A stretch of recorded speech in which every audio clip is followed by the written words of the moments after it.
Kidney stones, వీటిని వైద్య పరిభాషలో రీనల్ క్యాలిక్యులస్ అంటారు. ఇవి కిడ్నీలో కానీ లేదా మూత్రనాళికలో కానీ ఏర్పడతాయి. కిడ్నీ స్టోన్స్ ఏర్పడడానికి చాలా కారణాలుంటాయి. వాటి గురించి తెలుసుకునే ముందు అసలు కిడ్నీ ఏం చేస్తుందో తెలుసుకుందాం.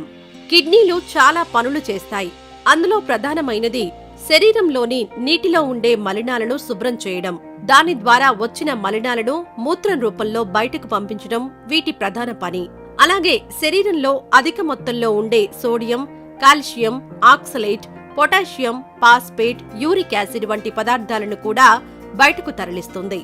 అయితే కొన్ని సందర్భాల్లో మనం తాగే నీటి వల్ల కానీ, తినే ఆహారం వల్ల కానీ ఈ రసాయన పదార్థాల మోతాదు మన శరీరంలో ఎక్కువవుతుంది.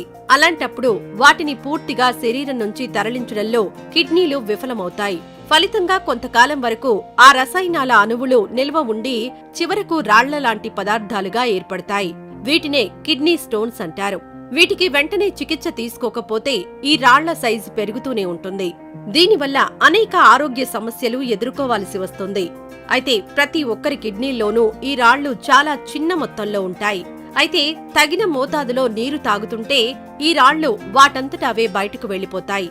అయితే తగినన్ని నీళ్లు తాగకపోవడం, బలవంతంగా మూత్ర విసర్జనను ఆపుకోవడం చేస్తుంటే మాత్రం ఈ రాళ్ల సంఖ్య పెరగడమే కాకుండా అణువులన్నీ కలిసి పెద్ద రాళ్లలా ఏర్పడి మూత్రనాళికకు అడ్డుపడుతుంది. ఫలితంగా మూత్ర విసర్జన సమయంలో విపరీతమైన కడుపు నొప్పి అనుభవించాల్సి వస్తుంది. ఇక కిడ్నీ స్టోన్స్ కి ఈ మధ్యకాలంలో చాలా రకాల ట్రీట్మెంట్స్ వచ్చాయి. ఒకవేళ కిడ్నీలో రాళ్లు ఏర్పడినా లేజర్ సర్జరీ ద్వారా సులభంగా ఆ రాళ్లను ఛిద్రం చేసి తీసేస్తున్నారు. ఇదే కాకుండా కిడ్నీ రాళ్ల సైజ్ తక్కువగా ఉన్నప్పుడే గుర్తిస్తే ఎక్కువగా నీళ్లు తాగుతూ డాక్టర్లు సూచించిన టాబ్లెట్స్ వాడినా సరిపోతుంది.